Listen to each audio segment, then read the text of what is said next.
Guys, welcome back to my channel. আমার চ্যানেলে তোমাদের অনেক অনেক ওয়েলকাম।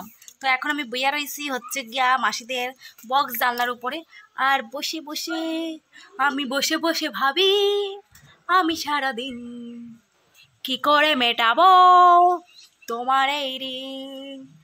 এ মনের ঘরে কবে ধীরে ধীরে মনের ঘরে। तो गाइस वीडियो करते करते माঝখানে बेजेছিল गाना, जिसके लिए मेरा वीडियो का करने का मूड ऑफ हो गया और इसलिए मेरे को बहुत गुस्सा आता है। तो मेरा छेले भी बहुत दुष्टमी करता है ना, कल के रात में मुझको घुमाने नहीं दिया, इसलिए मैं यहाँ बैठा हूँ। तो बैठे बैठे मैं कितना कुछ सोचता हूँ ना, ये मेरे को बहुत बड़ा भूल है।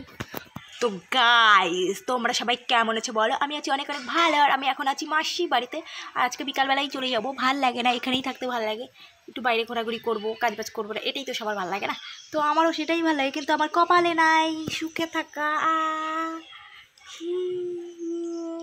तो गाइस, तो चलो हम भी अब जाते हैं बाहर, मेरा वीडियो भी शेयर कर देते हैं। तो चलो tata bye bye, go to the home.